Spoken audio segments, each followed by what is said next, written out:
안녕하세요. 노원을지대병원 소아감염 전문의 은병욱입니다. 아이들이 활동하는 시설에서 결핵 환자가 발생할 경우 혹시 우리 아이가 감염된 것은 아닌지, 미래 아이의 건강에 악영향을 끼치지는 않을지 여러 가지가 걱정되실 텐데요.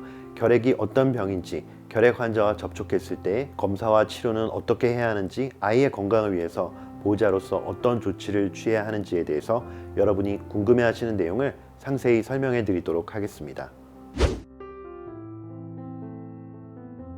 결핵은 결핵균이라는 세균에 의해서 공기로 전파되는 감염병입니다. 결핵은 우리 몸의 모든 장기에서 발생할 수 있지만 공기로 전파되므로 호흡기 결핵 환자만 타인을 감염시킬 수 있습니다. 전염성을 가진 호흡기 결핵 환자가 기침, 재채기, 대화 등을 통해서 결핵균을 공기 중으로 배출시키게 되면 이 결핵균이 타인의 폐로 들어가서 감염을 유발할 수 있습니다. 결핵의 증상은 기침, 가래, 발열, 수면 중 식은땀, 만성 피로, 체중 감소 등 다양합니다. 그러나 무증상 감염자도 많고 기침, 가래, 발열 등은 감기나 천식 등에서도 나타나기 때문에 증상만으로는 구별이 어렵습니다. 따라서 다른 원인에 대한 치료를 해도 기침이 호전되지 않고 2주 이상 기침을 지속하는 경우에는 결핵을 의심해서 진료를 받아보시는 것이 좋습니다. 그렇지 않습니다. 전염성 결핵 환자 1명이 일상생활을 통해 100명의 성인에게 결핵균을 노출시키면 이 중 30명이 결핵균에 감염된다고 합니다. 이 중 3명이 결핵 환자로 발병하게 되고 27명은 결핵균을 가지고만 있는, 즉 잠복 결핵 감염 상태가 되는 것입니다. 다만 소아 결핵 환자는 기관지 분비물에 결핵균이 적고 기침할 때 힘이 약하기 때문에 소아 결핵 환자와 접촉을 통해서 결핵 전파는 매우 드뭅니다.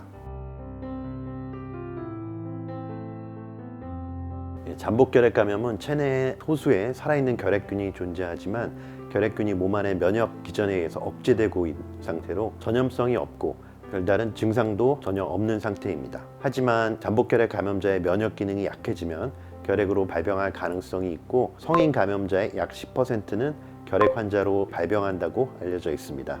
결핵균에 감염되어 질병으로 발전될 위험은 어린 나이일수록 높아서 영아는 50%에 이릅니다. 치명률이 높은 결핵성 수막염과 좁쌀 결핵과 같은 파종성 결핵의 발생 확률도 영아에서 더 높습니다.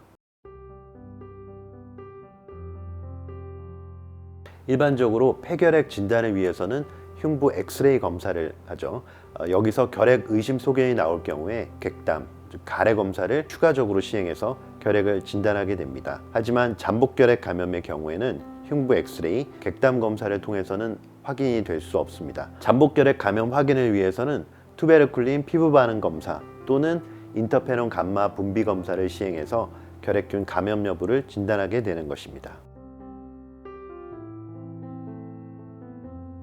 소아 폐결핵도 성인과 같이 흉부 엑스레이 검사, 객담 검사 등을 통해 진단하고 추가로 PCR 검사나 CT 촬영을 고려하기도 합니다. 그러나 소아의 경우에는 흉부 엑스레이에서 발견될 만큼 결핵이 진행된 경우가 많지 않고 객담 안의 결핵균도 적어서 흉부 엑스레이 검사나 객담 검사를 통해서는 결핵균 감염 여부를 판단하기가 쉽지 않습니다. 결핵 환자와 접촉한 소아의 경우에는 잠복 결핵 감염을 확인하기 위해서 투베르쿨린 피부 반응 검사를 시행하게 됩니다. 아래팔 중간 부위에 아주 가는 바늘을 이용해서 PPD 시약을 주입하게 되면 주사 후 피부가 물집 모양으로 조금 솟아 올라왔다가 없어지게 되는데요. 주사 후 48시간에서 72시간 이내에 생기는 피부 반응을 관찰해서 솟아오른 직경이 10mm 이상이면 양성으로 판정하게 됩니다. 참고로 인터페론 감마 분비 검사는 영유아 관련 임상 자료가 부족하고 5세 미만 소아의 경우 검사의 민감도가 다소 떨어져 5세 미만 소아에 대해서는 투베르쿨린 검사를 권고하고 있습니다. 우리나라에서는 생후 4주 이내의 모든 신생아에게 결핵 예방 백신인 BCG 백신을 접종하도록 권고하고 있습니다. BCG 백신에 의해 투베르쿨린 검사에서 양성이 나올 가능성도 있습니다. 다만 현대 의학 기술로는 양성 반응이 결핵 감염에 의한 것인지 BCG 백신에 의한 것인지 명확히 구별할 수가 없습니다. 따라서 소아의 잠복 결핵 감염 결과가 양성이고 전염성 결핵 환자하고 접촉력이 확실한 경우라면 잠복 결핵 감염 치료를 받는 것이 안전합니다. 방사선은 공기, 흙, 음식에도 포함되어 있습니다. 이러한 자연 방사선을 포함해서 일상생활에서 노출되는 연간 방사선 양은 3.8mSv 정도로 측정되고 있습니다. 1회의 흉부 엑스레이 검사를 통해서는 0.01에서 0.04mSv 정도의 아주 작은 양의 방사선에 노출되기 때문에 걱정하실 필요는 없습니다. 결핵은 여러 가지 종류의 결핵약을 수개월 장기 복용해서 치료하게 됩니다. 한 가지 약제만 사용할 경우 결핵균이 해당 약제에 내성을 가질 수도 있고, 일부 결핵균은 체내에 들어온 뒤에 뒤늦게 증식하는 경우도 있기 때문에 여러 종류의 약을 장기간 복용해야 합니다. 치료 방법은 성인과 소아가 동일합니다. 결핵 치료를 위해서는 통상 4가지의 약제를 6개월 이상 복용해야 하고요. 잠복결핵 감염 치료를 위해서는 한두 가지 결핵약만 복용하시면 됩니다. 복용 기간은 치료 방법에 따라 3 내지 4개월 또는 9개월이 소요됩니다. 잠복결핵 감염자는 증상도 없고 전염성도 없지만 나중에 결핵 환자로 발병할 가능성이 있습니다.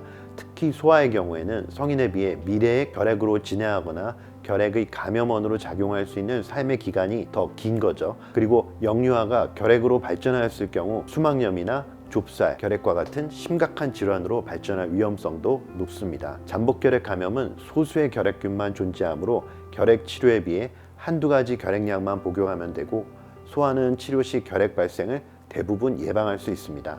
따라서 잠복결핵 감염도 반드시 치료받으실 것을 권해드립니다. 소아는 성인보다 결핵약으로 인한 부작용이 드물게 발생합니다. 가장 중요한 부작용은 간염, 구토나 황달 등이 나타나는 것이고, 말초신경병증, 시신경염은 소아에서 매우 드물게 발생할 수는 있습니다. 특히 잠복결핵 감염 치료할 때 결핵 치료 시보다 복용하는 약의 종류가 적어서 소아청소년에서는 간염이 0.1% 미만으로 매우 드물게 발생합니다. 다만 잠복결핵 감염 치료와 달리 결핵 치료 시에는 여러 종류의 결핵약을 동시에 장기간 복용해야 하는 치료의 특성 때문에 다양한 부작용이 있을 수 있으니까 부작용이 의심되는 증상이 발생하면 즉시 병원에 내원해서 의료진과 상담하시기 바랍니다. 결핵균은 결핵 환자가 사용했던 물건 등을 통해서는 감염되는 것이 아닙니다. 또한 열과 빛에 약하기 때문에 별도 소독 등도 필요하지 않아서 어린이집을 계속 이용해도 문제가 없겠습니다. 결핵 감염 정도에 따라 다르지만 결핵 환자 대부분이 2주 정도 결핵약을 복용하면 균수가 2000분의 1로 확 줄어듭니다. 이후 객담 검사를 통해 균의 전염성이 소실되었는지 주치의의 확인을 받으신 후에 일상으로 복귀가 가능합니다. 잠복결핵 감염은 결핵균에 감염은 되었으나 타인에게 전파시키지는 않는 상태이므로 일상생활에 아무런 제약 없이 등원이 가능합니다. 잠복결핵 감염은 전염성이 없기 때문에 함께 사는 가족은 결핵 및 잠복결핵 검사를 할 필요는 없습니다. 결핵은 사라진 질병이 아닙니다. 2021년 기준으로 우리나라 결핵 발생률은 OECD 국가 중 1위입니다. 이는 결핵에 대한 많은 관심과 주의가 필요함을 의미합니다. 그러나 결핵에 대해 지나치게 걱정하시지 않으셔도 됩니다.